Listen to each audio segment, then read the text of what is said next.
everybody, it's Eric Pappenfuss. It's Friday, so it must be a buy day. And today, we're going to talk about the single most popular book in the world. That's right, the Bible.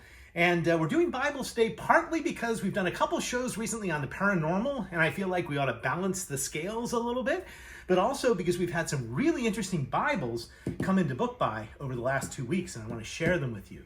But to begin with, let's just talk about the most common Bible, the family Bible, the Victorian Bible that you see all the time, or at least we do here at the Midtown Scholar. It tends to be a sort of large folio book. They tend to be very ornate and colorful with the gilt, and sometimes they're really quite fancy. If you look here, I took a couple off our shelf. Here's a beautiful American binding on a lovely Bible, the flowers.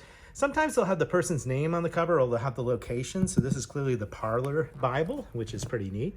Even a book like this, look at the price tag, $75. I mean, you couldn't buy a book with that type of craftsmanship today. And it's just because Bibles are really, really common. Also, here's an early Philadelphia Bible. If you're going to collect them, collectors tend to really prioritize the ones that they can display a little better, fit on their shelf a little better. I like this Bible because it's got a beautiful early Republic binding with the urns. That's very Federal period, and it has Jane Wells. It's clearly female ownership. This is a Philadelphia Bible. One last thing to think about when thinking about Bibles, always check in between the Old and the New Testament. Do you know why? I don't. Okay, it's because most of these Bibles have what's called a family register in them. And if you go in between the Old and the New Testaments, you can find interesting family history. Let's put it here on the book cradle. This is just a regular Bible, not worth very much in and of itself, but when you get the family history, it's really pretty neat. So you usually have marriages, births, deaths, genealogy. So this is all the Devlin family. If you're watching and your last name is Devlin, you might be particularly interested in this Bible. And sometimes it can tell you really interesting and sometimes sad demographic data. Under deaths here, look, you have Emma Devlin, died April the 4th in the year of our Lord, 1845 of scarlet fever. Sad, age 2 years, 6 months. So check the family record. Sometimes the Bibles are more valuable because of the family connections than they are for the actual printed text. Again, a Philadelphia Bible from the early Victorian period. Well, I wanted to share with you a couple Bibles that came in through book buying just recently. And let's get right to it. These are really, really interesting. And we had a woman, Amanda, come into the store who's been trying to sell her Bible for 40 years. And I thought this was particularly interesting because it goes back to 1982. And in 1982, her mother sent a letter with this book and this book in it to booksellers throughout the country, asking them, hey, do these books have any value? And they sent one to James Cummings, one to an antiquarian bookseller center, one to Brentano's. And basically, this is the day before email, before easy cell phone photos. Everything was done by correspondence. And the booksellers wrote back. So David O'Neill wrote back, and he said, books are worthless, don't want them. Brentano's apparently didn't write back. But then James Cummings wrote back, and he actually wrote the nicest letter of all, Amanda, and he said, well, yeah, this could be pretty valuable. I'm going to need to see them. Thanks for sending me the books. Guess which bookseller is still in business today, 40 years later? It's James Cummings, who's one of the most famous booksellers in New York City. But it reminds me of the old Charing Cross Road in the days when everything was done with correspondence. And you and I, as part of our bookstore time, we'd be answering the mail and doing wants and want lists on a regular basis by hand. But here are the two books that were just brought into Book Buy. And the first book is interesting because of the local connection. This is a Harrisburg, actually a Carlisle, but a Carlisle-Harrisburg German Bible from the early Republic. Plain, simple binding, beautiful clasps. If you look, the clasps still work and lock the Bible. That's very common for German Bibles. Let's talk about clasps for a minute. Do you know why Bibles are oftentimes done with clasps? Do you have a guess? Because they were traveling with them? Well, I think it has to do with, the importance. This is an important book, so it's kept a little bit under lock and key. But in the early days, oftentimes books had clasps in part to help keep the books flattened, because especially when they were done in vellum, the humidity would cause the books to sort of spread. And here's an interesting fact, Amanda.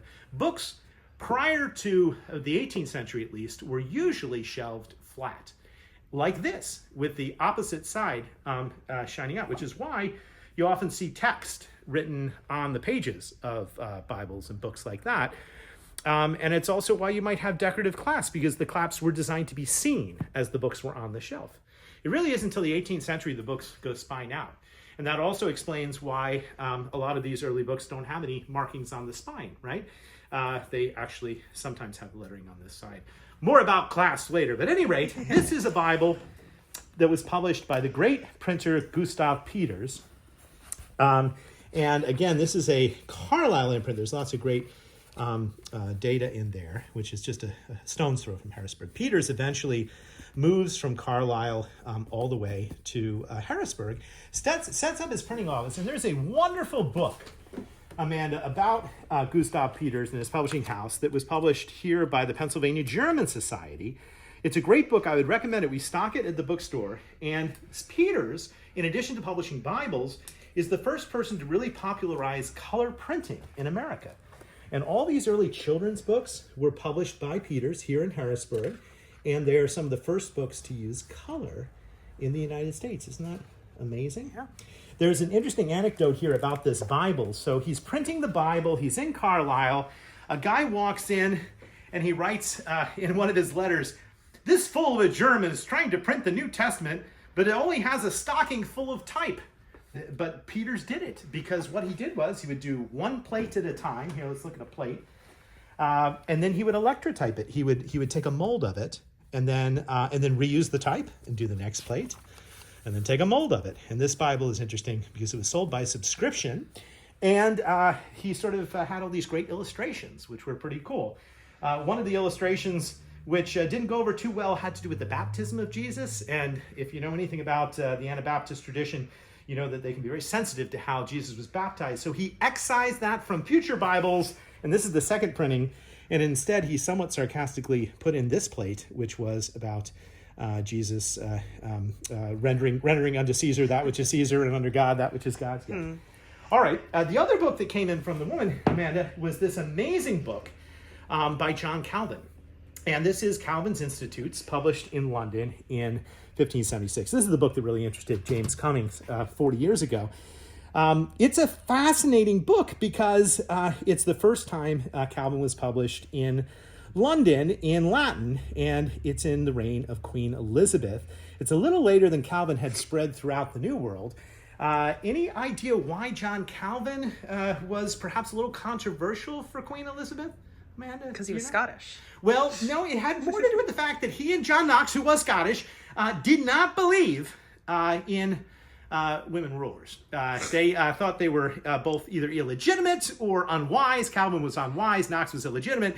So Queen Elizabeth really wanted nothing to do with John Knox or John Calvin. But eventually this is published, and this is a fascinating commentary, an early commentary on the Bible.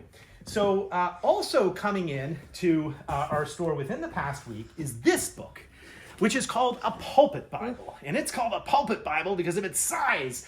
And pulpit Bibles were, sort of the main church Bibles. They were kept up in the pulpit for ministers to use. And this one's fun because this came from the Grace Bible Church sale that we went to last Friday. It's a church in Harrisburg, Amanda. And it's the only book sale I've ever gone to where at the beginning of the book sale, there's an apology for potentially heretical books that you might find at the sale. And there are people debating at the tables, John Knox versus John Calvin. But this came out of the Lutheran Church in Harrisburg. I've got it upside down. And it is a pulpit Bible that was published in German in Lancaster in 1819. Well, we're going to end today with a funny book.